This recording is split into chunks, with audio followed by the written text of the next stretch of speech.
Everybody, welcome back to the channel. Today we're going to be discussing a topic which actually comes under the social chapter for AS Psychology.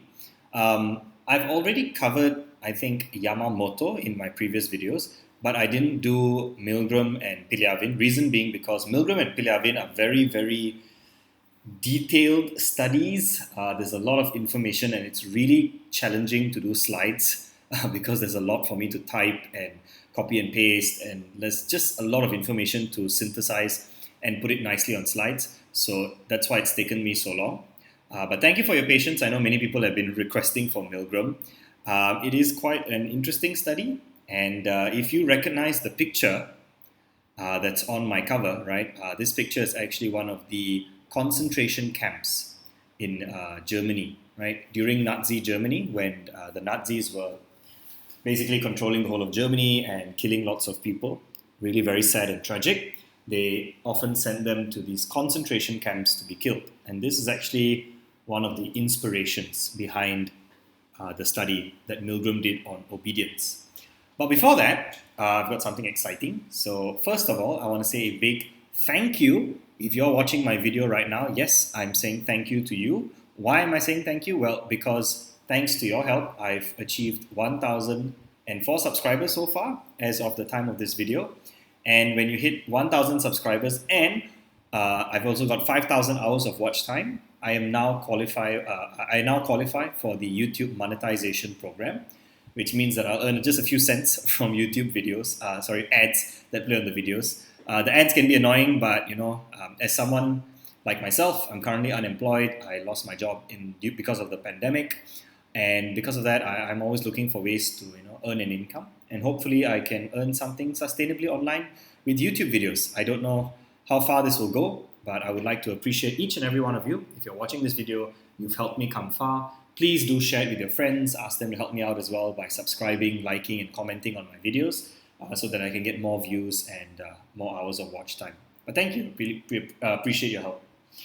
All right, so now let's start with this quote by Benjamin Franklin. Right? He said, "Let the child's first lesson be obedience, and the second will be what thou wilt."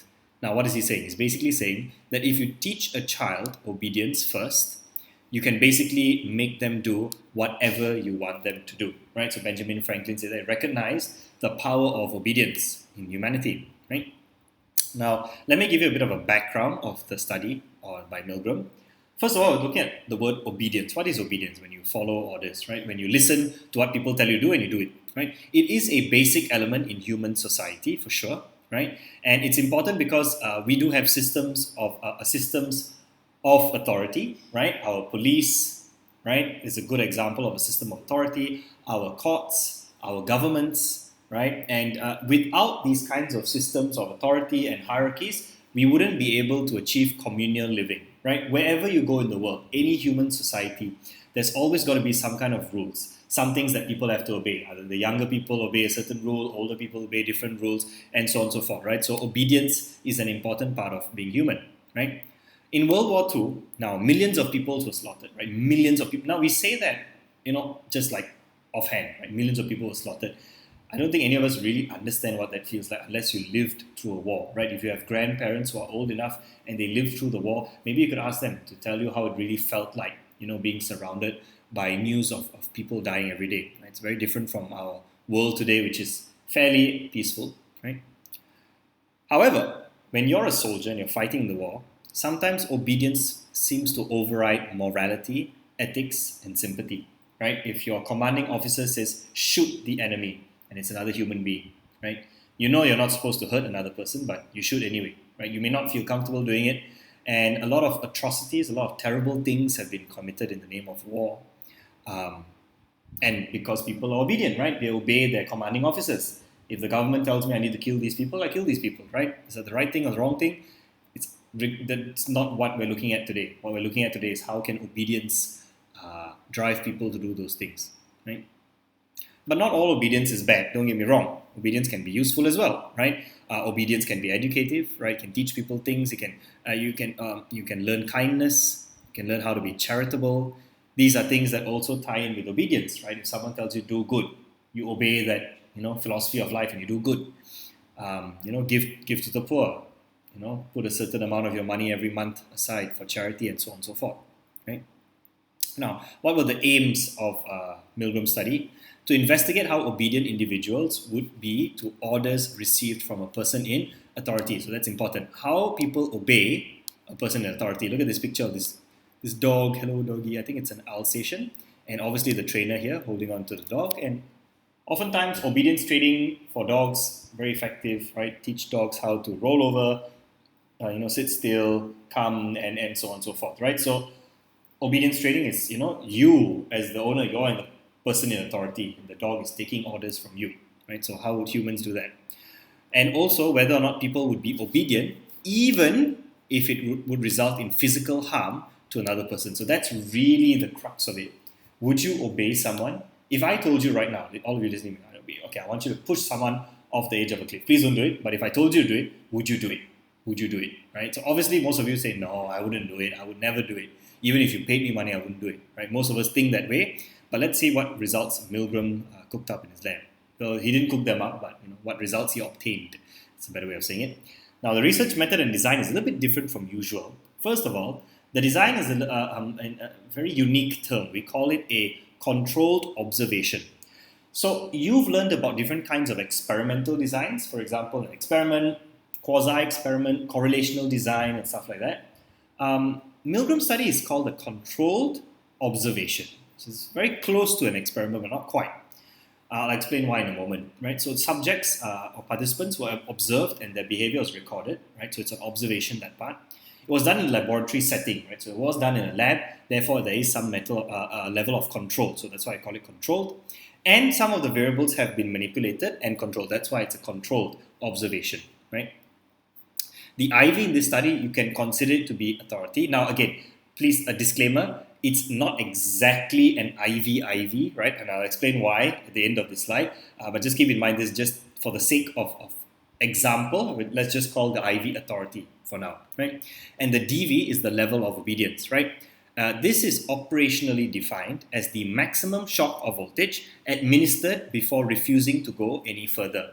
Now, actually, although, so for those of you who don't know Milgram Study already, Milgram Study is essentially one person is being instructed to give an electric shock to someone else. That's basically the whole study, right? And we want to see whether or not that person would be obedient to the commands of the experimenter to give electric shocks all the way up from 15 volts to 450 volts, right? So would they obey or would they refuse to go any further when it came to electrocuting someone else? Now, this is measured as maximum shock, and how it's actually defined is by the scores are given from 0 to 30, right? Now, the voltage is from 15 volts to 450 volts. But the journal of Milgram's actual journal actually says that it's defined by the switches. So is it switch number 0, switch number 1, switch number 2, 3, 4, 5, 6, and so on and so forth. So there are 30 switches on a box in total. And depending on which switch they're on, switch number 20, switch number 31, there is a corresponding voltage as well to that switch. So the switch that they're pressing, that's how I measure their obedience. If someone presses 20 switches, that's their level of obedience. If someone presses 10 switches, I can say that the person who pressed 20 switches is more obedient than someone who only went 10 switches, and so on and so forth. Now, there are two types of subjects in the experiment. Defiant subjects are people who refused to shock someone else at a certain point. So maybe they went up to 15 switches, and then on the next switch, they said, okay, I'm not going to continue any further, I want to stop. Right? Obedient subjects are those who shock all the way until the end. What is the end? 450 volts. So they went all the way until the end. Okay. Where was this located? It was located in a university in America called Yale University. Right? Very reputable place. Now here's the question. Why was it not called an experimental study? It sounds like an experiment, right? You've got variables being manipulated and controlled. It's in a laboratory. You've got observations. You've got IV and DV. But why is it not an experimental study? What do you think? Before I give you the answer. Okay, now some of the reasons why it's not experimental is because it doesn't treat the IV like a proper IV. Now, usually an IV needs to have at least two levels, right? One can be the experimental condition and one can be the control or more, right? 2, 3, 4 levels, 5 levels, so on and so forth. The IV here doesn't really have any levels. It's just something that he's putting into the environment, a figure of authority, meaning the experimenter. But all the participants go through only one level. So essentially, it's like one level of the Ivy, which is not really the way an experiment should work. You should have at least one experimental level and one level which is a control group. And so Milgram doesn't have that, which is why we can't really call it an experiment.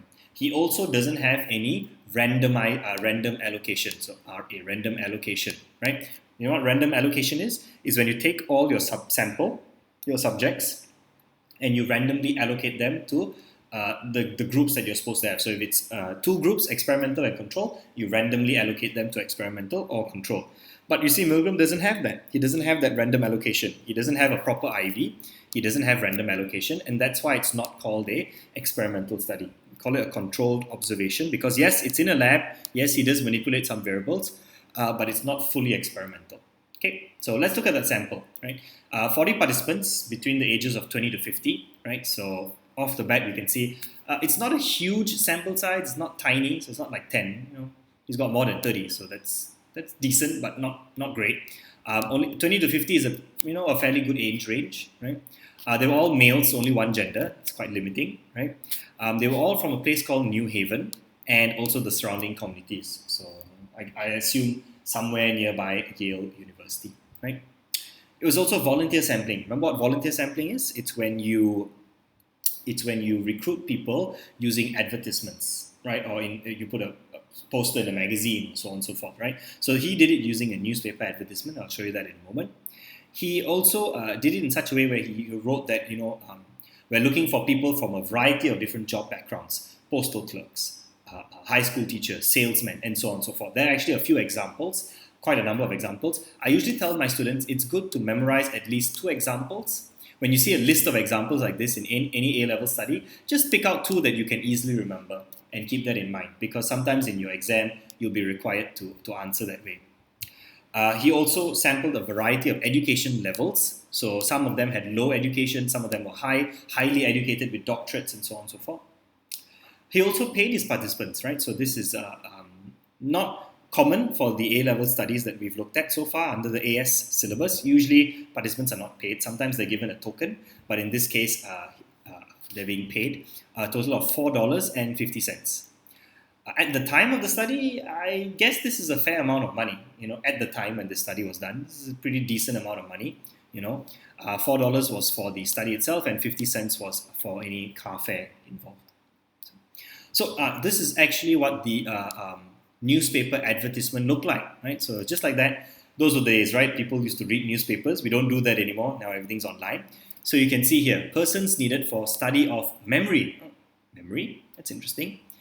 We will pay 500 New Haven men to help us complete a scientific study of memory and learning. So he was willing to go up to 500, but he only recruited 40 in the end, right?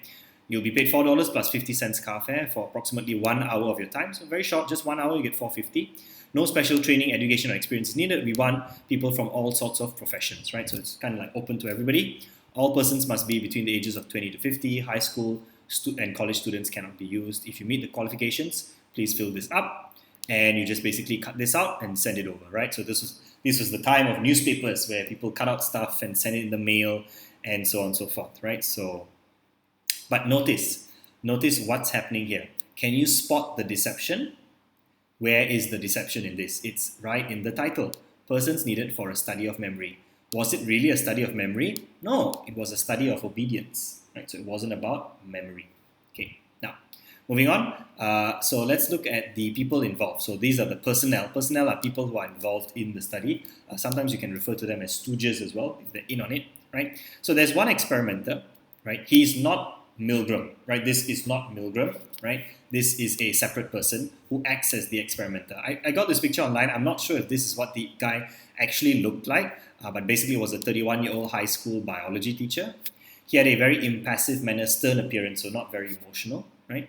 And he wore a grey technician's coat. This is, I think it's an interesting detail to include. I've seen it come out in exam questions before. What described, what was the, how was the, what's the word for it? How was the experimenter showing authority? Some students write, he was wearing a lab coat or technician's coat, right? Because that gives you an aura of authority, right? If you look at this picture, he's wearing this coat, right? If you see someone wearing a lab coat or a technician's coat or so on and so forth, you immediately assume that they're a person in authority. They know what they're doing. They're doctors, they obviously they know what they're doing, or they're experimenters, and they've got it all, figured out. So they don't call it a lab coat, by the way. It's called technician's coat. Now there's a victim. He's known as the stooge, right? He's also playing the role of a learner, right? So during the experiment, you'll see later, there's a learner and then there's a teacher, right? So the victim, he's pretending to be a victim. He's not an actual victim, he's just pretending. He's a 47-year-old accountant. He was trained for the role, right? This is the gentleman here on the right. He looks very nice, right? Very friendly. He was Irish-American, and he was mild-mannered and likable. So he had a very pleasing personality. He was a very nice person. You can see him smiling there. He's meant to be a nice person. And he was the same for all the participants. All the participants saw the same guy, right? Now, in the procedure, firstly, the subject was brought individually to the lab, so one by one. Secondly, they were introduced to the victim, as you saw earlier, right? The guy, the 47-year-old accountant, he's a stooge, so he's in on it, right? They were given a cover story that this study is about punishment and memory. Now, if you look at it here, you can see it here, the things that they said.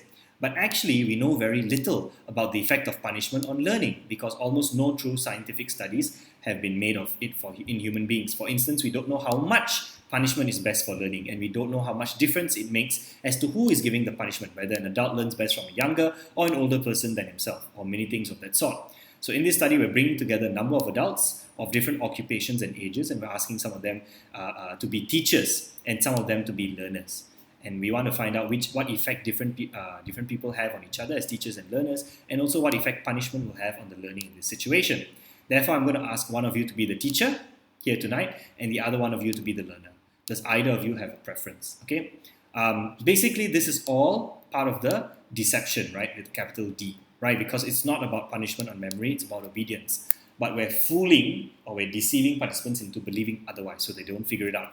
Now, there were two roles, teacher and learner. However, it was rigged. So this was another deception that was used. They had a hat with two slips of paper, right? So then they would ask the participants to draw out one of the slips of paper, which they assumed could contain either teacher or learner. But in actual fact, it was rigged. Both had the word teacher. So this was a part of a deception, right? So this is some of the ways that people want to choose random things. For example, you just put random numbers in a hat and you draw out the numbers, right? So that's kind of one of the ways that you do a lucky draw, for example, to try and make it fair, right? The whole purpose of doing it this way is so that it's random and therefore it must be fair, because there's no bias involved when you put it into a hat and take out a random number. Now, they thought that it was fair, but actually there were only two pieces of paper and each of them said teacher. Why was this? The reason why is because, remember, the victim, who's supposed to play the role of the learner, he's a stooge, he's in on it, he knows what he has to do. So he's always going to be the stooge no matter what. Because whenever they bring the hat out with the two papers, they always ask the participant to choose. However, if you saw earlier, they make them think that they have a preference, or they make them think that it's a free choice. Or, that's a random choice. But actually, it's not, right? Actually, I don't know why they said, do either of you have a preference? I think most people would probably say no. But anyway. Okay, so this is a picture I found online. I believe this is what the setup looked like, right? This is the Irish-American guy, right? The 47-year-old accountant.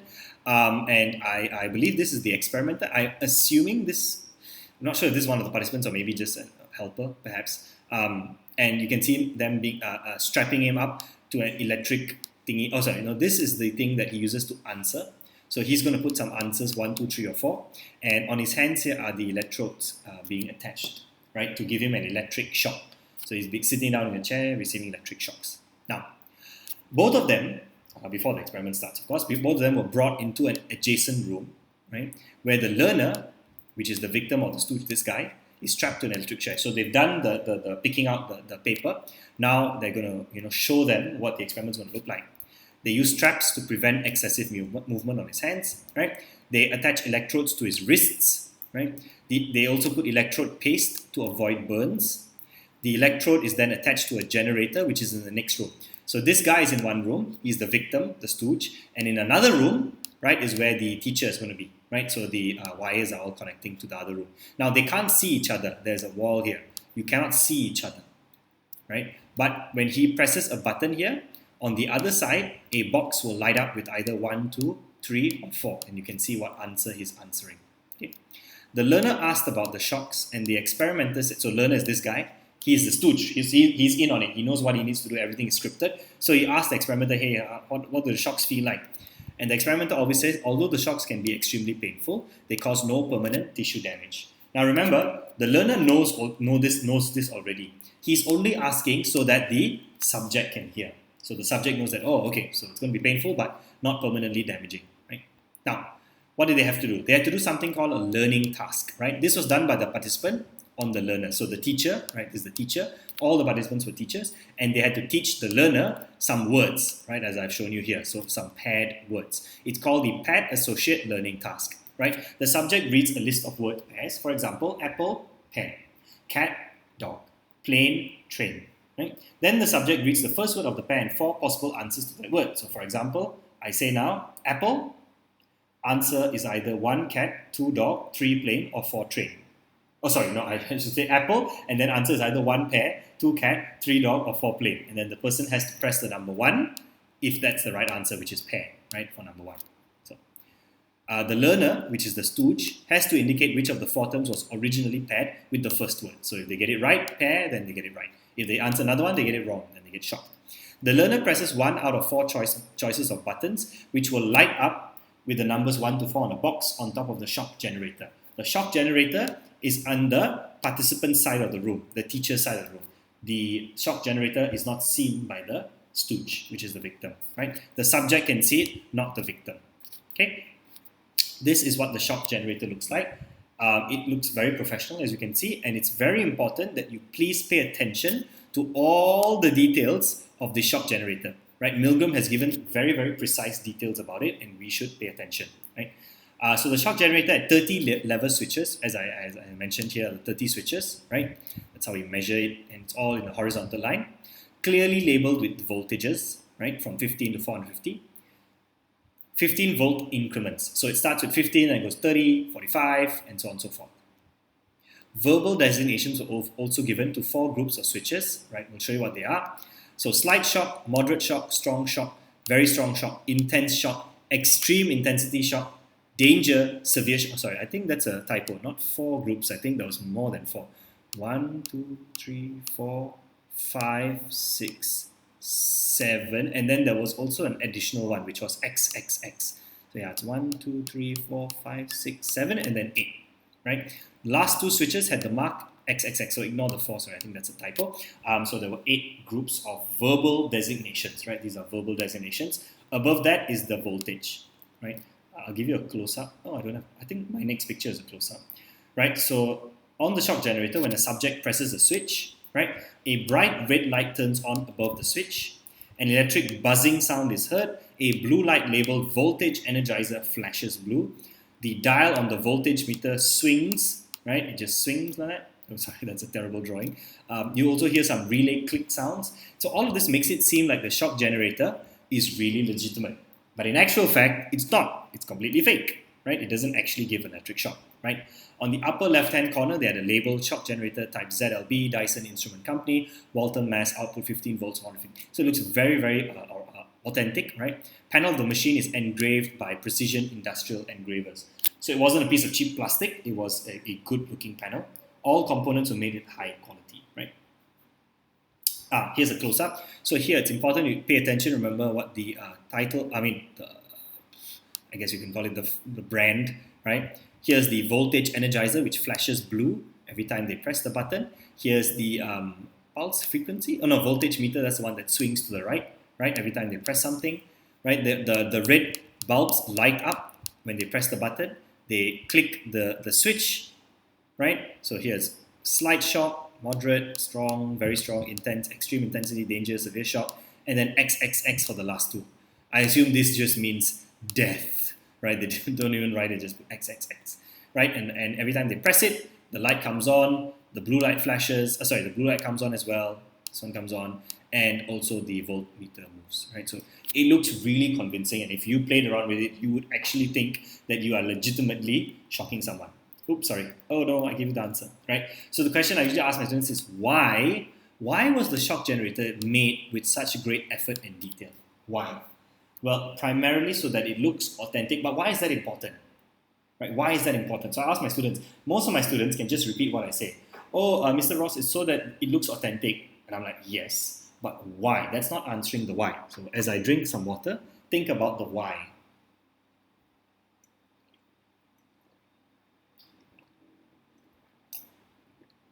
Okay, the reason why is simply this. You want people to believe that it's a real electric shock machine generator so that their reactions in the experiment are also genuine, right?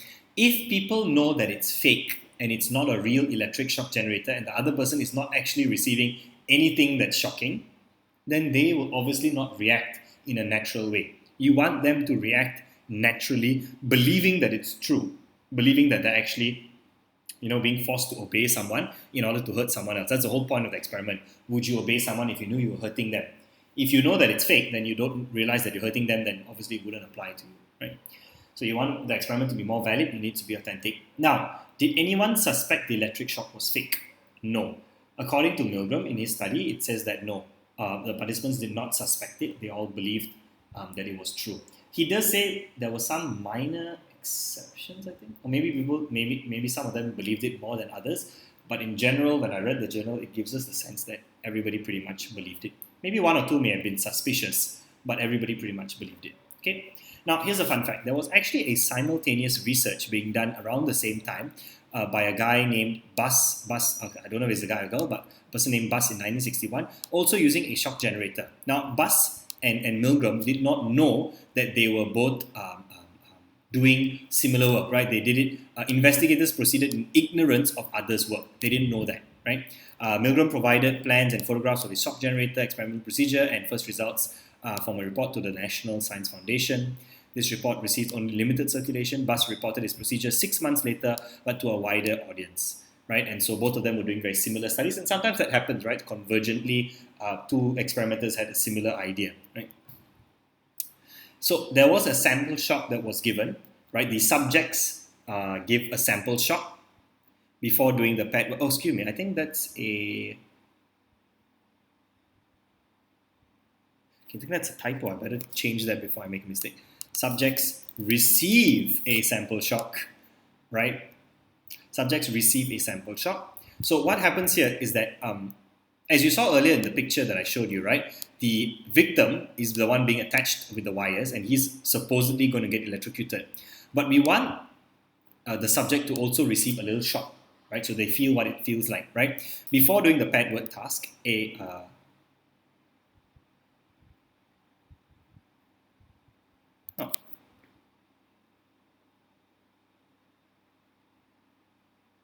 trying to remember now whether it was a sample shock that was given to the participant or was it given to the learner. It just seemed to have slipped my mind slightly as I was preparing these slides. I think I just forgot. Let me just quickly double check my journal so that I make sure I don't get it wrong. I'm pretty sure they gave the sample shock to the subject so that the subject would experience what it's like. But let me just double check that.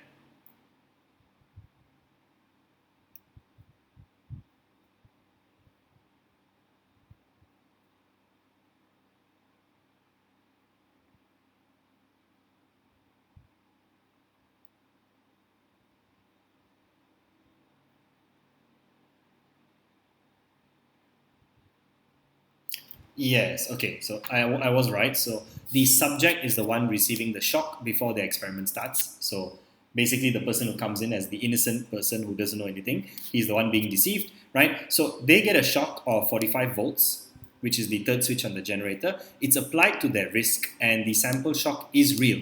So hidden within the generator, as you saw the big rectangular generator, there's a small 45 volt battery, right, that delivers an actual shock. This is the only shock that is real, and it is only given to the subject.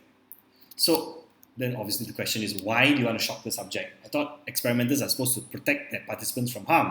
Why are we shocking the subject? Why do you think? Well, it's all about authenticity. We want to make sure the subject truly believes that, hey, you know what? This machine really works. See, I'm going to press this button, boom, I feel electric shock, right? So they end up probably believing that the machine is real and does deliver a dose of electricity, right? 45 volts, I guess, is not too painful. It's just probably probably just a strong jolt on their wrist, so that they basically feel what they assume the learner is going to be feeling on the other side. Okay. Now, what were the instructions given? For every wrong answer on the paired task, shock the learner and move one level higher on the shock generator after each wrong answer. So you get it wrong, give them a shock. Get it wrong again, move one level up, shock them. Get it wrong again, shock them, and then move one level up. Right? Announce the voltage level before giving the shock. So if you're about to give them a shock, announce that, okay, 300 volts, boom, shock. 315 volts, boom, shock. Right? Why announce it? Why do they have to announce it? Remember, they can't hear each other verbally. There's no speaker in their rooms. There's a wall separating them. All they can see is what answers the learner is given. Sorry, let me rephrase that. There is a speaker in the room. I'm so sorry. That's a mistake. Please forget what I said. There is a speaker in the room because the person has to speak out the words. But why do they have to announce the voltage level? Well, again, it's to remind the subject. It's not so that the learner can hear it. The learner doesn't need to know because the learner is the stooge. He doesn't receive any shocks. It's fake, right? The reason why that you need to announce the voltage level is so that the subject realizes what they're doing, that the subject knows. Right? So you want the subject to realize it. Now, Milgram did run a pretest, and if you read the journal, do you know what the pretest revealed? So before doing an actual study, sometimes people do a pretest. What is the purpose of a pretest? A pretest is to test the procedure of a study to ensure that it works smoothly. So if you did a pretest and basically, study sounds a bit confusing, it might be a bit tricky for participants. So he did notice that procedure takes practice to get it smooth, right? The pretest revealed that participants needed some time to figure things out before they could do it smoothly. So if you were an experimenter and you knew you had a slightly complicated procedure, what would you do to solve this problem? Think about it. The answer is do a preliminary run. So a preliminary run, just like how people prepare for marathon running. A marathon is 21 kilometers long, right? You don't just get up one day and run a marathon in the morning. If you do, then maybe a Superman or Flash, right? People usually practice, right? They run 1 kilometer, then 5 kilometers, and then 10 kilometers, and then 21 kilometers, and so on and so forth, right? So you have to do a preliminary run so that the participants get used to it, right? So subjects were given 10 words only to read to the learner, and within those 10 words, there are 3 neutral words in the practice, which basically words that the learner will answer correctly. So the learner will get 3 right, and the learner will answer 7 wrongly, and they'll get 7 shocks, right? So the maximum shocks that they're going to get is 105 volts, right? 105 volts, which comes under moderate shock level. Now, almost all the subjects master the procedure during the preliminary. So after this 10-word round, they all basically understand what they need to do in the whole procedure. So that's why the preliminary is important, right? Now, they do the regular run, the actual running. They're not actually running, that's just a picture. Subject is given a second list of words, a new list, right? And they're given important instructions. Read this together. When you get to the bottom of the list, repeat it over again and continue giving shocks until the learner has learned all the pairs correctly, right? So they're given a list of words. I can't remember how many words there are. I don't know if it's given. But anyway, once you finish the list, just repeat it over again, right? Next. Start from 15 volts and increase the shock level 1 step each time the learner gives a wrong answer, right? So this is how it looks like. The learner here, remember he's the stooge, right? This is Stooge McDuck. That's actually Scrooge. But anyway, so he's the stooge. He knows what's going on. He's not actually getting electrocuted. It's all fake, but it looks real, right? The teacher is the subject. He's the person who comes into the experiment. He's being recruited. He believes that the machine is real and he's actually giving a electric shock that can be quite painful, right? He's also the one that's asking the words and reading it out. There should be like a little microphone here, I think. This is the experimenter. Experimenter's in the room. Experimenter's the one giving instructions and also keeping track of certain things on time, right? And taking notes and observations. So he's the one telling him what to do. He's the one obeying, and then he's the one shocking this person, when in actual fact, this person is not actually getting shocked, right? Now, let's look at the procedure. So, feedback from victim. This is the learner and stooge. Basically, when the stooge or the learner is getting shocked, what do they need to do, right? All responses that they give are scripted, meaning it's all prepared in advance. Approximately 3 wrong answers for every correct answer. So if they answer right the first time, they're probably going to get at least 3 wrong after that, right? Now, before the shock level of 300 volts, there are no verbal and no physical response of protest being heard, right? Which means that, apple, pear, cat, okay, get it wrong, bang, shock you, and so on and so forth. Until all the way up until 300 volts, there's no response from the stooge other than just pressing the buttons and answering 1, 2, 3, or 4. However, at 300 volts, the learner bangs the wall of the room. Bang, bang, bang, bang, bang. I don't know if I can make that sound on my microphone, but bang, bang, bang, bang, bang, right? He's banging the room wall, right? Another word that the experimenter uses is pounds. He pounds the wall. Pounds, pounds the wall, right? At level 300. Now, where they are in an electric chair, right? So this is what I found a bit funny, right? They're sitting in electric chair. The subject saw them getting strapped into the chair, and then suddenly they're banging the wall, bang, bang, bang. And it doesn't seem to occur to people like, wait a minute, he can't get out of the chair. How's he banging the wall? And what's important, the subject can hear the sound of them banging the wall, right? That's the only sound. They don't scream, they don't cry for help. They just bang the wall in pain, assuming they're in pain, but they're not, right? It's all just an act. At this, the learner's answers no longer appears on the answer box, right? So before 300 volts, they're answering 1, 2, 3, 4, and so on. At 300 volts, bang, bang, bang on the wall, and then silence. They don't answer on the box anymore. I guess they wanted them to think that, oh my God, is the guy dead, right? If they're strapped to a chair, how can they bang the wall with their hands? Yeah, this seems obvious, right?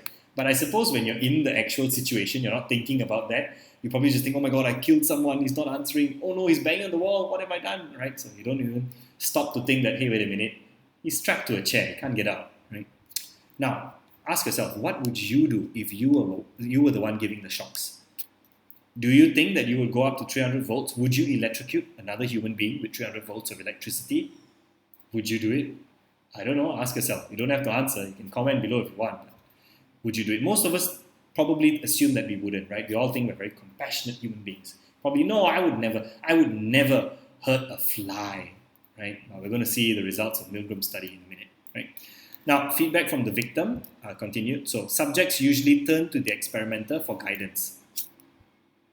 Okay, and so the this is feedback from the subject, sorry. Not a typo suddenly. Subject.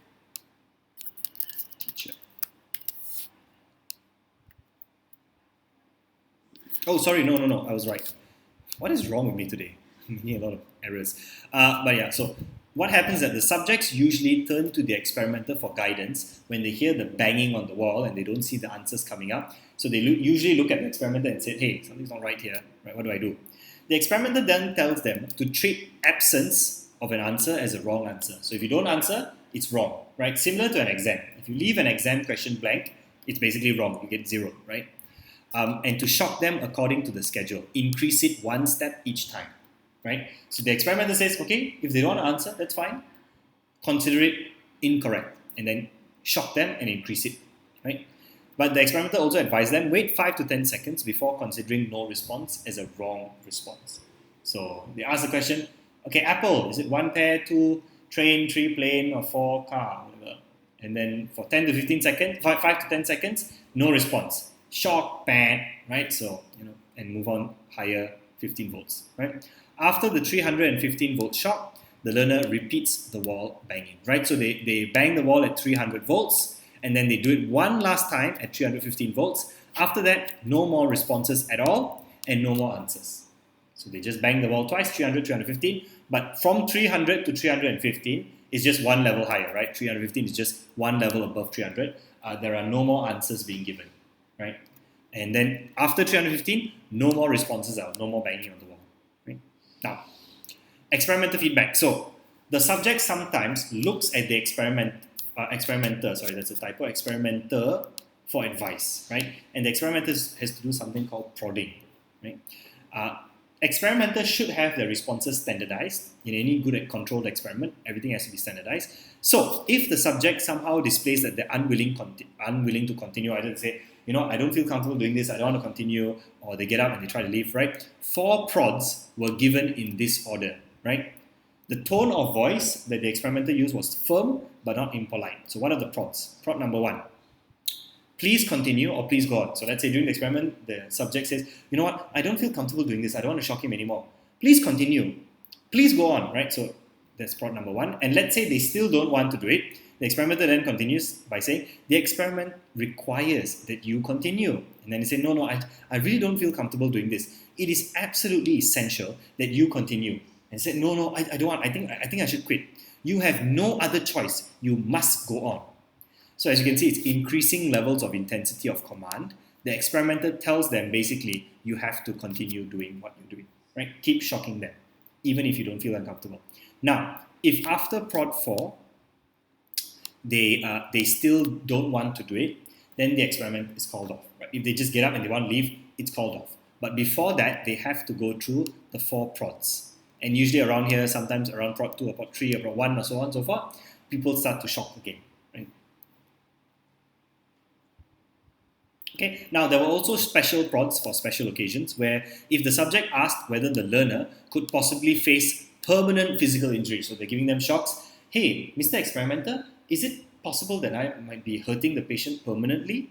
The experimenter says something along this. Experimenter says, although the shocks may be painful, there is no permanent tissue damage, so please go on. Followed by prods 1, 2, 3, 4 if necessary. Excuse me, Mr. Experimenter, am I hurting him? Oh, although the shocks may be painful, there is no permanent tissue damage. Please go on. Please continue. The experiment requires that you continue. Oh, before I forget, I forgot to mention something important.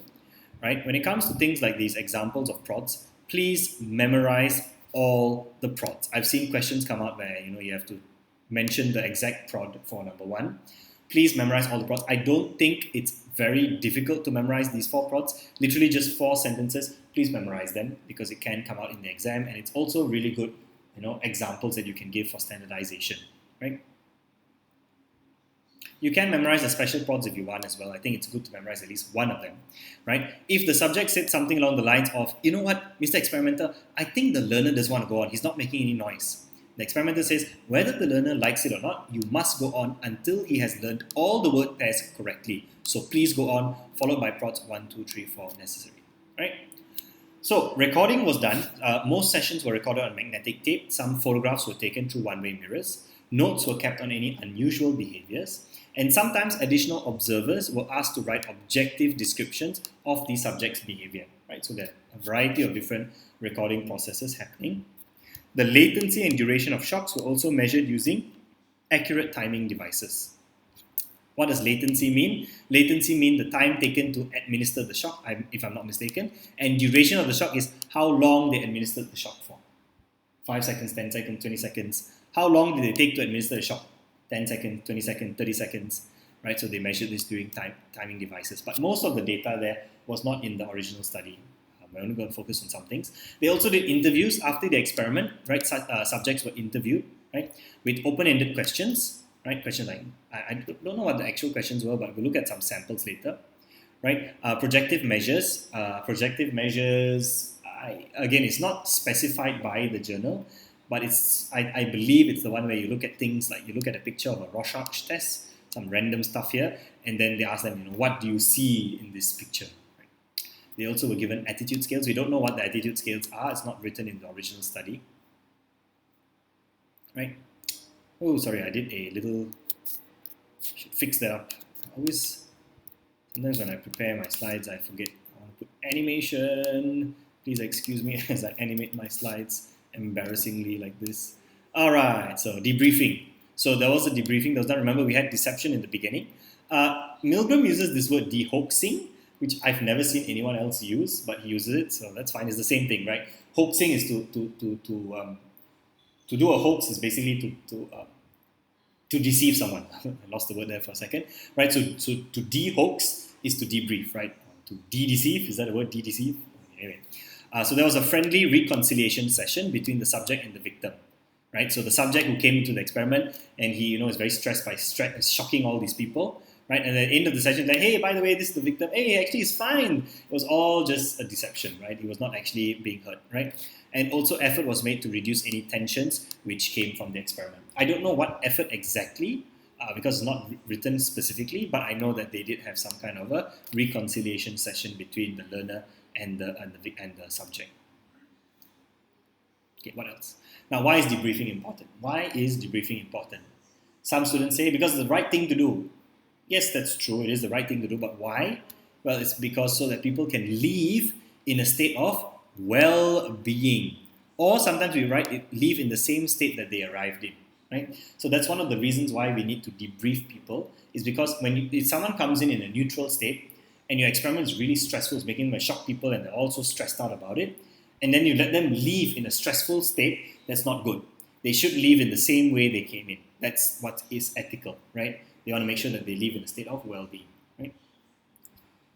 I believe this is a video, right? So this is a video of the study. I'm not going to show the entire video. I'm just going to narrate a little bit. So this is okay, so that's the experimenter, I believe. These are the two participants. Oh, they look like twins. Okay.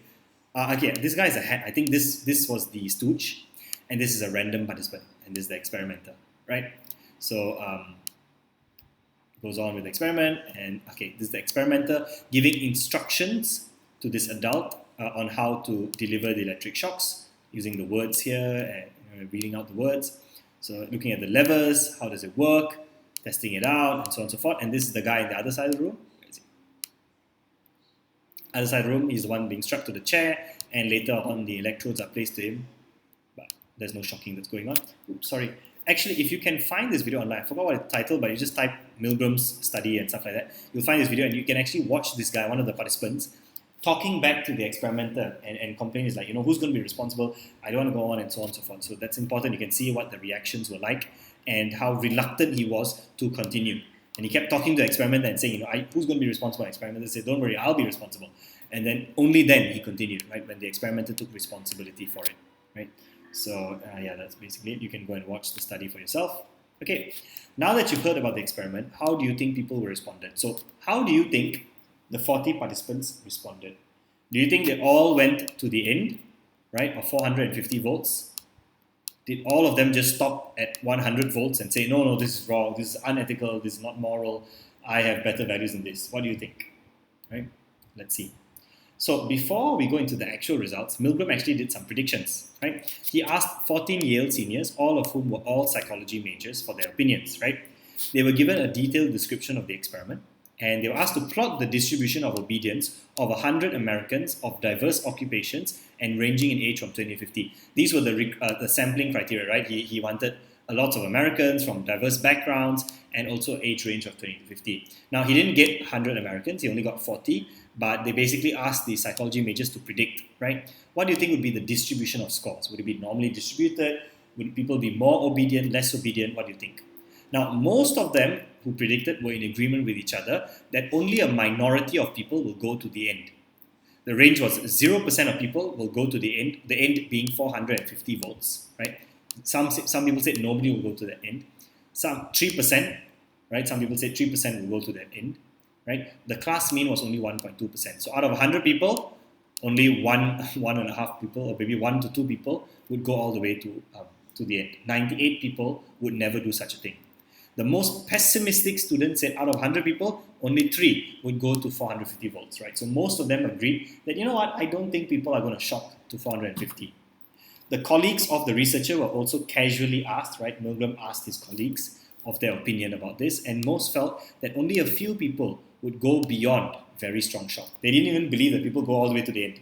They just said, yeah, maybe a few people, if any, might go just beyond very strong shock, right? So, as you can see, the students and Milgram's colleagues all believed that people would not be capable of shocking all the way to the end. It wouldn't be possible, right? However, let's look at the results. So subjects began to, first of all, accept the situation they're in.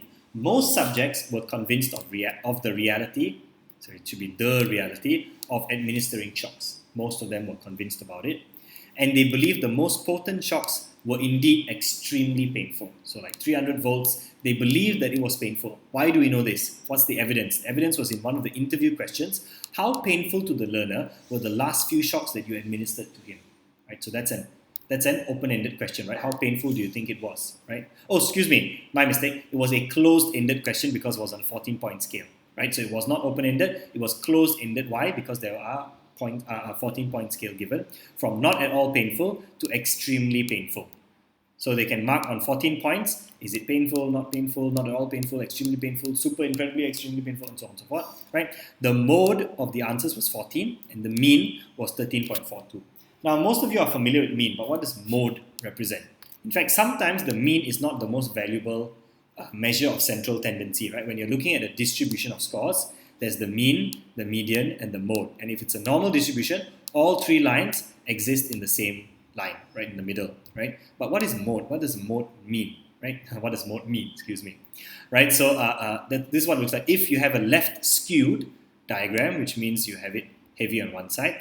The mode is the highest frequency of score, right? So if a lot of people put the same number, that's the highest frequency, and that becomes the mode. So previously the mode was 14, meaning from, I assume, 0 to 14, right? For the scale of pain, majority of the participants all put 14, right? That's why it's called the mode, because it's the majority. Median is when you arrange all the numbers in ascending order, and then you pick the middle, right? So that's the median. And then the mean is when you take all the numbers and you divide it by the number, I don't know what, number of X or whatever, the number of participants in the study, then you get the mean. If you get a normal distribution like this, the mean, the median, and the mode are all in the center, right? Similarly here, the highest frequency is at the top here, it's the mode. If you arrange it all in order, the median is in the middle, and then finally take the mean usually exists around here. But if they're all normally distributed, it should all fall in one line perfectly, right? You can revise your research methodology just so you know. Now, what were some of the responses that people had, the subjects had during the experiment? There were signs of extreme tension, right? Nervousness and tension when giving stronger shocks. So this probably didn't appear for the 15 volts or 30 volts, it appeared for the stronger shocks, right? A lot of nervous laughing and smiling, 14 participants out of the 40, right? Laughter was often out of place and very bizarre. Very strange sort of laughter when you give them someone a 300 volt shock. I don't know whether that sounds like nervous laughter, but to me it sounds like nervous laughter. But in fact, 3 subjects had full-blown, uncontrollable seizures. They completely lost control of their bodies, out of control. They went into seizures. 3 subjects, right, while giving these shocks, went into seizures. That's crazy.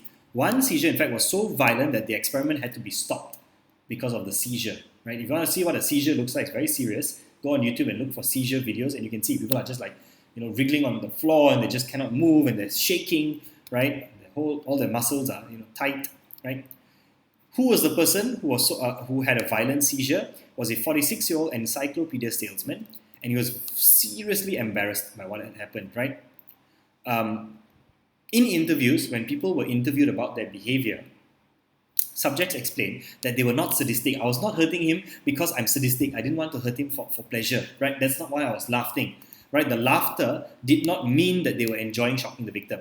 If you're a sadistic person, when you inflict pain on others, you get pleasure. You like doing it. So it's called sadism, right? They wanted to justify themselves in the interview. No, I wasn't laughing because I was enjoying shocking the victim. It was just nervous laughter, right? What were the other responses? People were sweating, trembling, they were biting their lips, they were groaning, they dig their fingernails into their flesh when they were giving electric shocks, right? These are all signs of extreme stress, right? Now, here we see the distribution of scores, okay? 1, 2, 3, 4, 5, 6, 7, and the 8th one has only 2. I think earlier in one of my slides when I put 4, it means 4 voltages under one category. 4 voltages under one category. Only the last category has 2 under XXX, okay? So let's look at the distribution of scores. When people were asked to predict, right, the predicted answer was very few people will go far. But look at this table.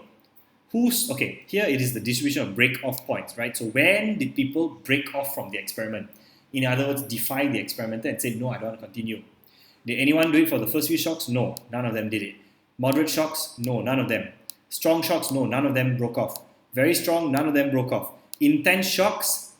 At the 300 mark, only 5 people broke off from the experiment. Remember, 300 is when the answer stopped, but the guy bangs on the wall, right? In actual fact, 26 participants went all the way to the end, right? All the way to 450 volts under XXX. People predicted and said, no, I think very few people, some people won't even go until the end, right? Some people said 0. And here we see 26 people went all the way to 450 volts. So obedient subjects, 26. Defiant subjects, 14. Right? Defiant are anyone in these categories, right? 5 plus 4 plus 9 plus 2 is 11. 12, 13, 14, right? So these 14 people are all defiant, right? 5 participants, for example, stopped at 300 volts, 4 stopped at 315, 2 at 330, and so on and so forth, right? Now, how would you feel if you were shocking someone with 3 to 400 volts of electricity? How would you feel? Think about it for a moment. Would you feel guilty? Would you feel pleasure? What would you feel? Results. Okay, participants' remarks at the point of defiance. Okay, so these are the things that participants said when they were trying to defy the experimenter by saying that, hey, I don't want to continue. Right? So what did they say? I think he's trying to communicate. He's knocking. Well, it's not fair to shock the guy. These are terrific volts. I don't think this is very humane. Oh, I can't go on with this. No, this isn't right. It's a hell of an experiment. The guy is suffering in there. No, I don't want to go on. This is crazy. And then the subject refused to administer more shocks.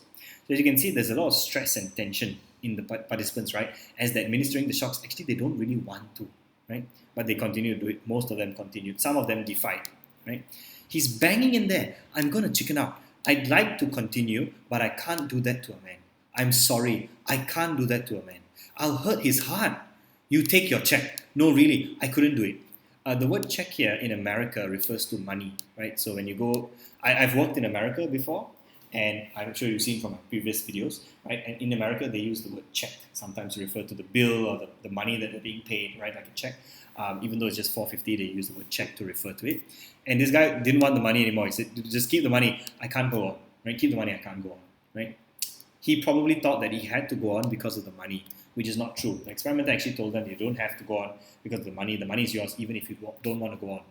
So these are the things that people said, and keep in mind, these are the remarks that were made at the point of defiance, when people were trying to defy the experimenter.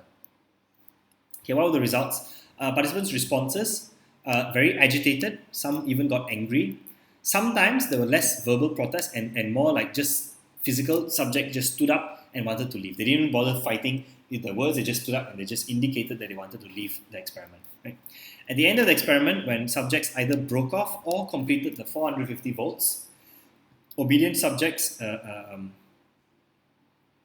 showed extreme stress and similar fears to the disobedient subject, the defiant subjects, but they continued anyway. Right? So remember, some broke off early and some went all the way to the end. Right? Those who went all the way to the end are the obedient subjects. Now, they showed extreme stress, and they also showed similar fears to those who broke off, or those who wanted to defy. But in spite of the stress and their fears, they still wanted to go and, what's the word for it? To continue with the experiment. Okay? After the experiment, people heaved sighs of relief. Thank goodness it's over, right? They mop their brows. Their brows here is, your eyebrows. You just wipe your eyebrows and your forehead, right? Rubbed fingers over eyes. Fumbled with cigarettes, right? Shook their heads in regret. So these are some of the responses that people gave after the experiment was considered over. So either they broke it off, or they finished the 450, the obedient subjects finished the 450, then they showed these kinds of responses like, oh my gosh, thank God it's over, right? As if they've gone through torturous experiences, right? Now, some subjects, quite scarily, remained calm, displaying only minimal tension. Those are the subjects I would stay away from. I'm like, 200 volts, bang, 400 volts, bang. Did you feel anything? No, not much, right? So they remained calm and they didn't really show any tension. It's quite scary, right? So let's go through some discussion points, right? Is it wrong to hurt someone? What do you think? Ask yourself this question if you've never asked yourself this question before. Is it wrong to hurt someone? What do you think? Most of us, when we grow up, whether religiously or even if you're an atheist or agnostic, it doesn't really matter. Most people in general believe that it's morally wrong to hurt others. Why? Why do we believe that? Why is it wrong to hurt someone else? Have you ever wondered?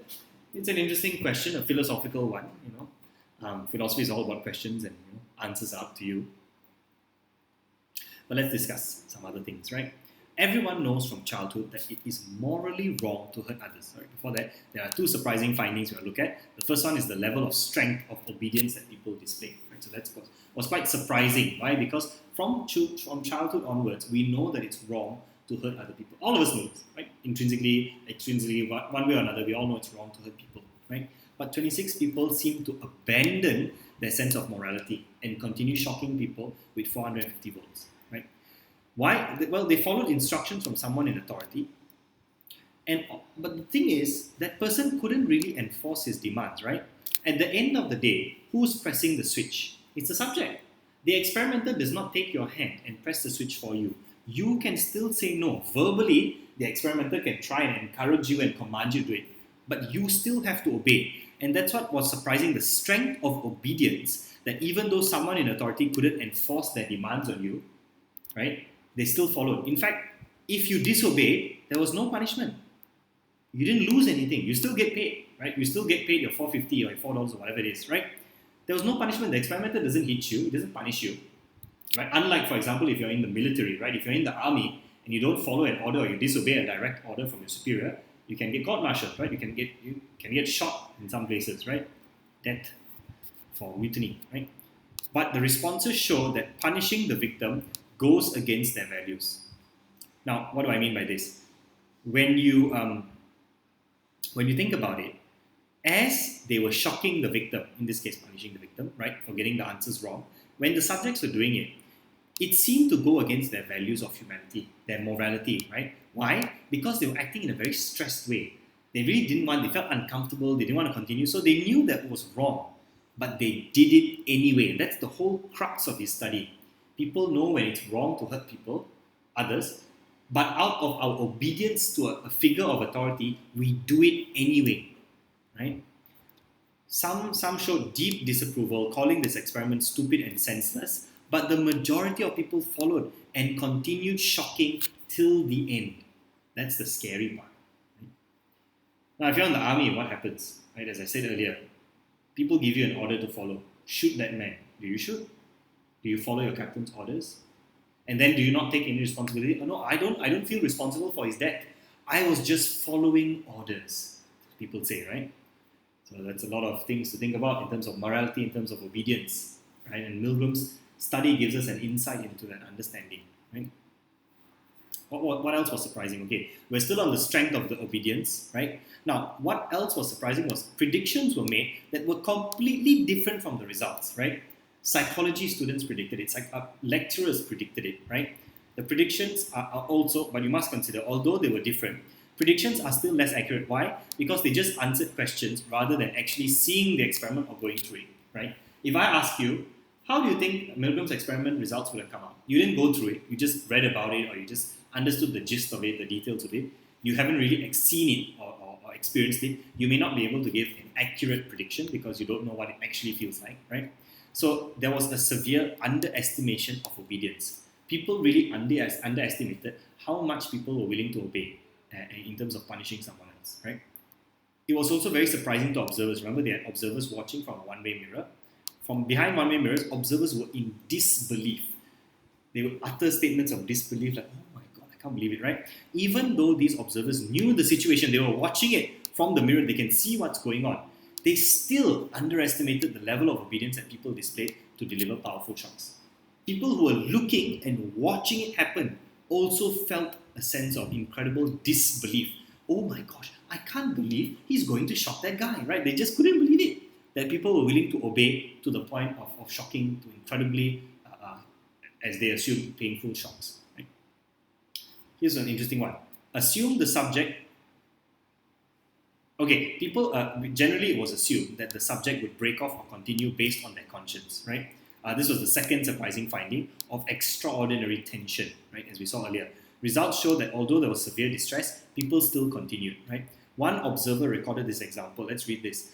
I observed a mature and initially poised businessman enter the laboratory smiling and confident.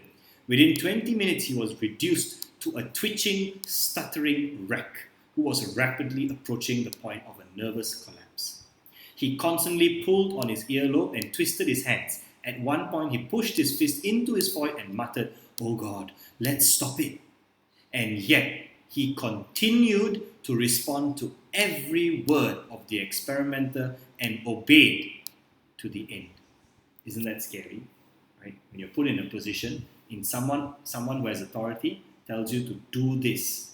And although you know it's wrong, although you're saying let's stop it, you obey all the way to the end. And what's this? It was a smiling and confident reduced to a twitching, stuttering wreck. This is one of the reasons why there's a lot of outrage in the psychology community when Milgram published his findings, because what he did was incredibly unethical.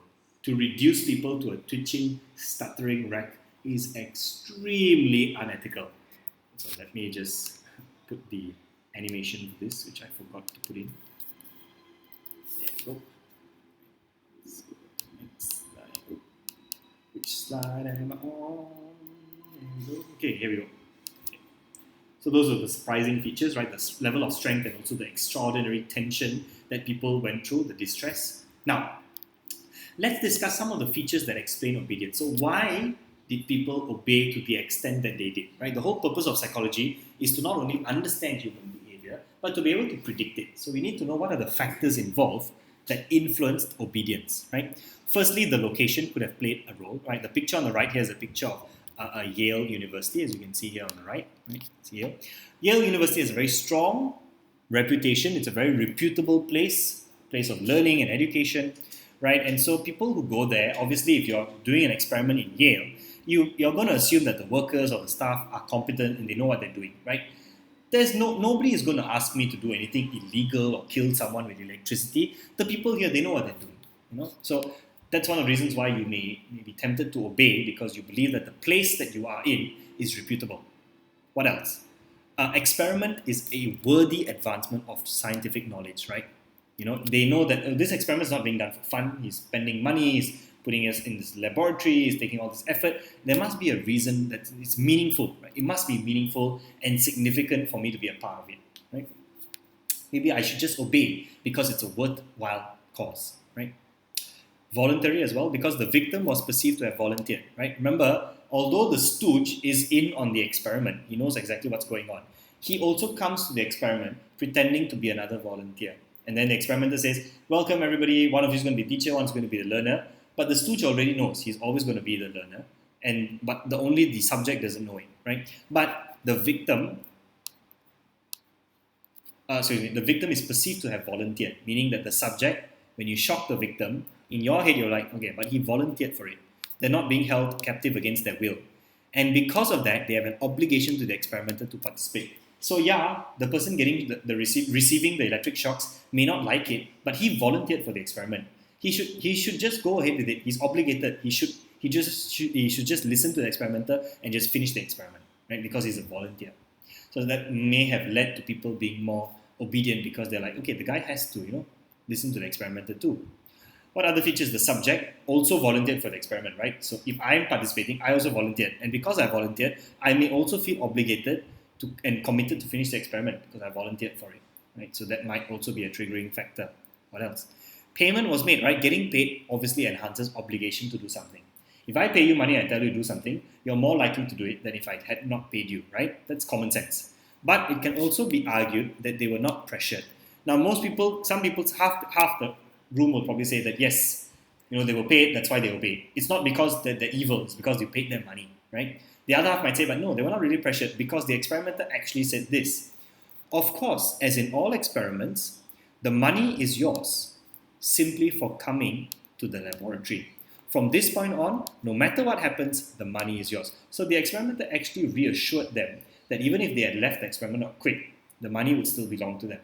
The problem is, the experimenter also encouraged them to continue doing the study, right? In the prods. Remember the 4 prods that we looked at? They kept saying, please go on.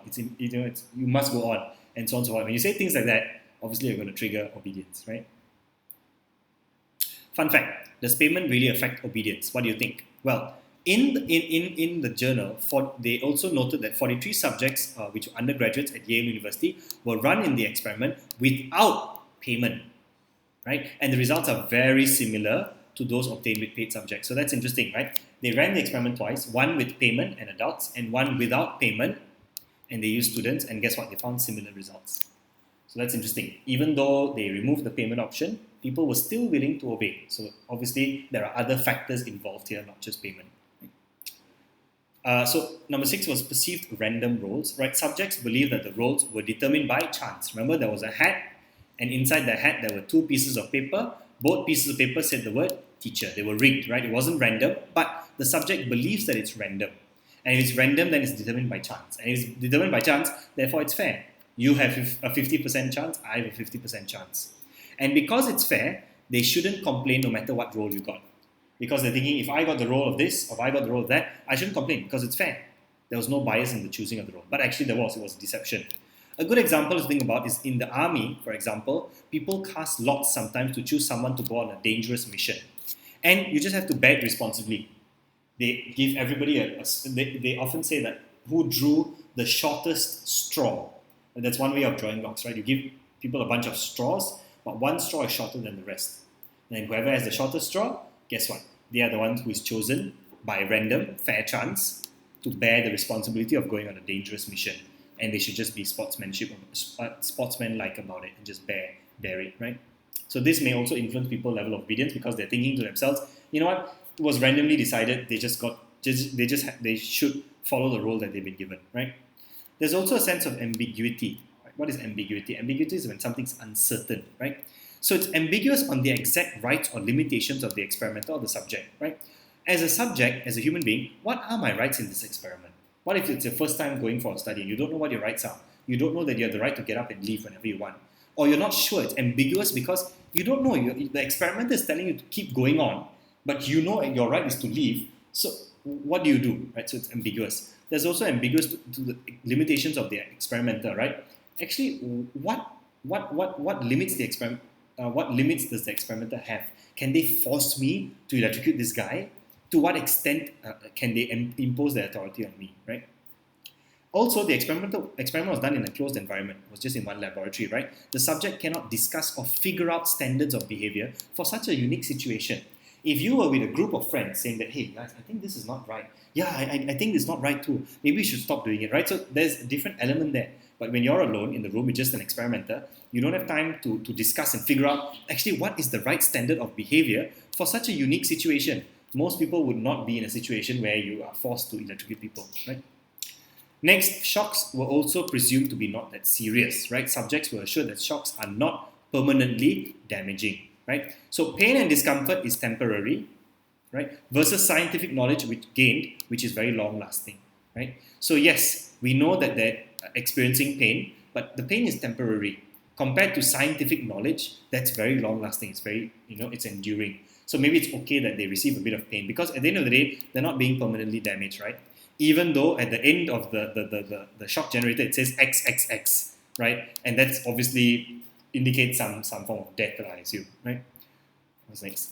Answer responses. Okay, up until shock level 20, the victim was still responding by giving answers, right? So 15 volts, they still gave 30 volts, 45 volts, 105 volts, 200 volts. The victim was still responding. What does that mean? That means the subject probably believed that the victim is still willing to play the game.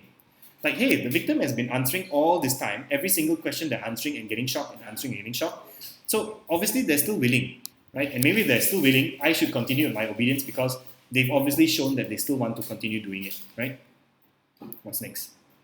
Okay, now there were competing demands from two places, right? There's a conflict between the experimenter demands and the victim demands, right? The experimenter demands that you continue to shock someone, right? The victim demands that, it's painful, banging the wall and so on and so forth, or doesn't answer. Obviously, the victim wants you to break it off by stopping the experiment, stop shocking them, right? However, if you listen to either one of these, you're not able to completely satisfy both, right? Because they're both mutually exclusive, meaning if you continue to shock someone, you can't break it off. If you break it off, you can't continue to shock someone. So you're pleasing one but not pleasing the other. So there's no completely satisfying solution, right? And so that creates a level of conflict in the subject, which is why they felt very distressed probably. Scientific versus suffering, right? So the experimenter seeks scientific knowledge from the subject's actions, but the victim wants relief from suffering caused by the subject's actions, right? So on one hand, your actions are causing someone to suffer. Should you stop doing it? But your actions are also causing an increase in scientific knowledge. Should you continue doing it, right? So that creates a lot of mental conflict, right? So these are the features that explain the conflict that people experienced, right? There was also no time for them to reflect. Conflict comes on rapidly, right? After 10, 20 minutes, you already feel a sense of conflict. And there's no time for you to reflect or think. You just have to keep on shocking that person, asking them to give the answers to the words. The experimenter is telling you to go on. There's no time for you to sit down and think, am I doing the right thing? Right? Minutes after starting, protests begin, right? But you're already 2/3 of the way through the experiment, right? You start from level 15 volts rather, and then you go all the way until up to 300 volts, and only then you start hearing people banging on the wall, right? So you're already more than 2/3 of the way through the experiment, right? And there's no time for you to sit down, reflect, and all that, and so it's happening quite quickly. People don't have time to think about it, right? Behavior conflict, why? Because it's deeply ingrained in our behavior to not harm others, right? As we said earlier, from childhood, we already know we shouldn't harm others, right? It's also deeply ingrained in us as a society that we need to obey people in authority, right? So there's these two deeply ingrained thoughts in us that create this sense of conflict, right? And this helps to explain why people had such distress and conflict, okay? Now, what conclusions can we draw from this study? A majority of individuals are more obedient to authority than expected, right? As we can see, most people predicted that if they wouldn't go all the way to the end. The result showed that actually they did, right? Now, despite high levels of obedience, carrying out destructive acts trigger feelings of stress due to the conflict of obeying people in authority versus not harming others, right? So yes, people were highly obedient and they were willing to carry out destructive acts of obedience by shocking people, but there was a lot of conflict. Right? There was still a lot of conflict, even though people were willing to obey. So this, in general, were the two conclusions that can basically be drawn from this study. Right? What do you think about the conclusions? Do you agree with them? Do you disagree with them? Again, this was inspired based on the World War II, Nazi Germany. People wanted to explain how is it possible that Nazis were able to carry out the slaughter of millions, right, by just obeying the orders of people in authority. And so Milgram Study gives some of that answer, right, that people are indeed willing to obey authority figures. But there might be an internal sense of conflict. So people are not evil, right? You don't just say that they're evil, but rather that they have a, what's the word for it? That they have internal conflict. Of course, remember that there were some participants who did not show any conflict, so we don't know what they were thinking about. Who knows, right? Who knows what they were thinking about? Okay, what else? So let's evaluate the strengths and weaknesses a little bit more, right? So there are a variety of strengths and weaknesses that we can talk about. Okay. So let's talk about reliability. What is reliability? Reliability is when you can do the same thing over and over again in the same way. You can ensure that the experiment is reliable. So often we achieve reliability using standardization. Do you remember what were the standardized measures or standardized procedures in this study? The verbal prompts, for example, 1, 2, 3, 4, were all standardized. If a subject turns to the experimenter, asks a question or responds in a certain way, the experimenter uses all the same prods every single time. 1, 2, 3, 4 in that order. Even the special prods follow a specific script as well. The stooge, right, the learner also follows a specific script, right? So everything is reliable because it's all controlled and standardized. Every participant experiences the situation in the same way. You can also talk about reliability in terms of the switches and the voltages. It's all exactly the same for all participants, right? So that's reliability. What about validity, the accuracy of this study? What can we talk about in terms of accuracy? Think about the shock generator. Was it very legitimate? Does it look authentic? Yes, it was. It was very authentic, right? And so that adds to the validity of the study because people believe that it's real. They don't think that it's fake. And so their responses are likely to be genuine, right? The sample shock also adds to the validity of authenticity of the study, right? To make them believe that, oh wow, I can actually feel an electric shock, right? The machine looked authentic, it looked very legitimate, and also there was a clear operational definition. What is the definition of obedience in this study? At what number of the switches were they willing to go to? From 0 to 30 switches. 30 switches, when did they stop? Right? So that's a very clear, and when it's clear operational definition, it allows you to measure something accurately. Validity is all about accuracy. The more accurate you make something, the more valid it becomes. What's next? Let's talk about the sample. Was it a large sample? Not really. It's only 40 participants. They were all males. They were all from the same area. I believe they were all white males. I can't remember if it's written specifically, but I'm assuming they're all white males, right? From the same area in New Haven and surrounding communities. Not a huge sample. So all of this basically means one thing, not generalizable, right? All males, all from the same area, very small sample. Sampling technique was what? Volunteer sampling, right? Using advertisements in the newspaper. Is that representative or not representative?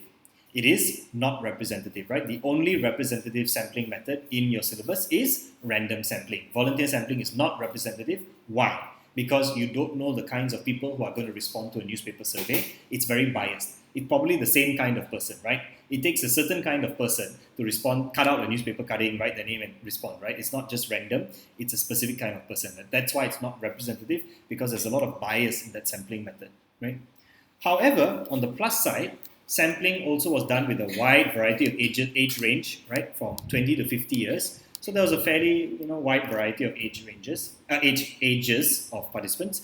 You also had a wide background of jobs, right? Some were clerks, some were postal officers, some were engineers, and so on and so forth, right? So there's a wide variety there. So that's one of the plus points of the sample, which could make it more generalizable. What about the data collected? Now we can talk about data in terms of what objective, subjective. What were the objective types of data here? Think about it, right? The measurement of obedience, for example, was from 0 to 30, right? 30 switches. So that's obviously objective. It's a numerical value. That makes it also very easy to measure and calculate and compare the results, right? So objective data has those strengths. What about the weaknesses of objective data? It doesn't give us any in-depth information to what's going on in the participant's head. But wait a minute, Milgram did some interviews, right? We looked at some of the data and some of the observations, and so there was also subjective data. What's the strength of subjective data? It helps explain the experience of the participant, right? Through interviews, observations, the participants were given an opportunity to explain themselves. Oh no, I'm not laughing because I'm sadistic. I'm laughing just because I'm nervous, or so on and so forth, right? Or wow, I really cannot continue this experiment. All of those qualitative pieces of data, very rich, in-depth data, shows us the internal conflict that was going on in their mind, right? If we just look at the switches, we don't understand that actually internally they're going through a lot of stress. Right? What about the ethics? Oh my goodness, there's a lot to talk about when it comes to ethics, right? This study is very unethical. One of the most unethical studies in all of human history, you could say that, right? Unfortunately, Milgram somehow got away with it. I don't know why. People in that, I think, the 1960s were more lenient, I guess. But since then, ethics has come a long way. You can't just conduct studies like this. You have to come up with ways which are less deceptive, less painful, right? So what are the major issues? First of all, deception was used a lot through the study, right? They were deceived from the moment that they were sampled, right? On the advertisements, deceptive title. As they came into the experiment, they were given a deceptive story, a cover story of memory and punishment, right? They were also deceived about the role selection, which was rigged, right? It was fake, right? Both pieces of paper had the name teacher on it. Now, technically, you could say that on one hand, people say it's unethical because of the prods that the experimenter used indicates to the person that you have to continue with the study, right? The prods will say, please go on, please continue. It's important that you must go on, you must complete the experiment, right? I can't remember the exact words, but yeah. Those are the kinds of things which are unethical. Why? Because you're pretty much forcing the participant. Yes, you're not holding the hand, but you're kind of verbally commanding them to do the experiment and continue, even though they're already not comfortable. And it's pretty forceful language that they're using, right, as the prods. So that's unethical. On the other hand, some people say, no, it's not unethical because people have the right to leave. But, you can debate it either way. Personally, I think that if you're using prods with very strong language, it's unethical because even though a person wants to leave, you're still not letting them leave. You're still telling them to keep on going on, right? What else is not ethical? They were being paid, right, for the experiment. So it may not have been ethical because they may have been compelled or obligated to finish the study. Although on the other side, you can say that no, the experimenter reassured them that even though you're paid, you don't have to continue. So it depends on how you see it. They were suffering extreme psychological distress, right? They were really distressed, very, very distressed and unhappy, right? Very unhappy. So that's not ethical. Why? Because you're supposed to protect your participants from harm.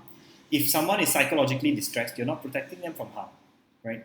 And although there was a debriefing session, so that's good that they had a debriefing session, they had a friendly reconciliation with the two parties and say that, hey, everything's okay, he's not hurt anymore, right? He was never hurt, right? It was all fake. That's good, but the problem is there was no measurement or follow-up on the long-term effects. Yes, that was good, but you put a person through a traumatic experience. Some of them experienced seizures, and they had to stop the experiment, right? One guy was a wreck at the end of it, right? A twittering, nervous wreck. Was there any follow-up? Was there any therapy that was given? Nothing, as far as the journal is concerned, right? So, very, very unethical. Please don't repeat an experiment like this. Yeah. Okay, well, at the end of the study, if you want to get some of my premium study notes, they are available for sale, right? It's on a donation basis. right? I know it's still in the period of COVID-19. I've lost my job. I'm trying to make a bit of money here and there. So if any of my videos have helped you and you don't mind donating to me, you can, right? These are some of my personal notes for cognitive learning and social chapters, which I've done myself. They include assumptions, applications, and psychology being investigated in note form. They're quite useful, I will say, for students.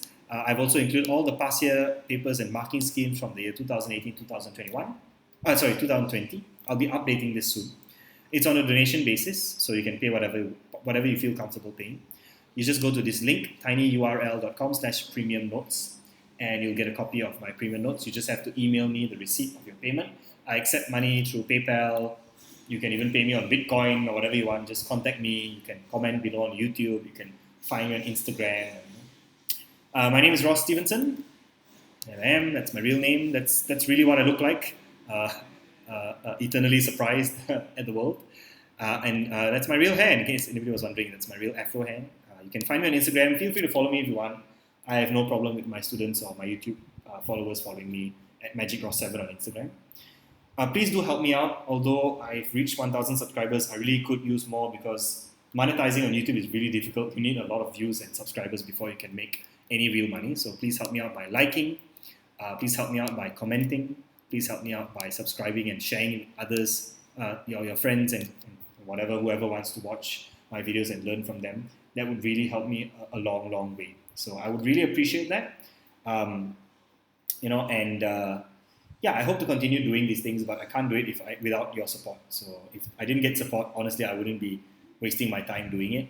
But because I can see a lot of you really enjoy this, so I will be continue doing it as best as I can. Okay. Now, I'm doing a quick survey just to get some opinions. Do you guys think I should start an A-level psychology Discord server? Right? I've seen some other teachers form Discord servers and they put like notes and students can have discussions there, meetings, ask questions and stuff like that. Those of you who are watching this video, do you think that's something that would be useful? Any psych students can join where they can share information and study resources. Comment below on my YouTube channel comments. What do you think? Yes or no? Would this be something that's useful for studying A-level psychology? Right? Do let me know in the comments below. I can't guarantee that I'm going to do it, especially if I'm going to get a full-time job. I'm not sure whether I would have the time to be able to do it, but I'm definitely I definitely want to see the response from you guys. So let me know in the comments below what you guys think. All right. Okay, I think and then we've come to the end of today. So thank you very much for watching. There is something I wanted to add here, which is not under my conclusions, but it's something that's important, I believe. Let me just add the slide here. This for further readings, I would recommend you do this. So further readings.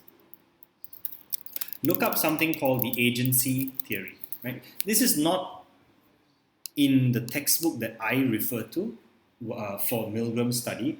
However, in the wider psychology literature, the agency theory is the theory that Milgram uses to explain the reason why people obey authority. Right? So the agency theory basically says people obey authority if they believe one thing, that the authority figure takes responsibility for the actions of the person. Right? So if you're in the military and your commanding officer says shoot that man, you're going to shoot and you're okay shooting. Why? Because you know your commanding officer bears the responsibility, not you, right? And so in that case, right, that's what the agency theory refers to.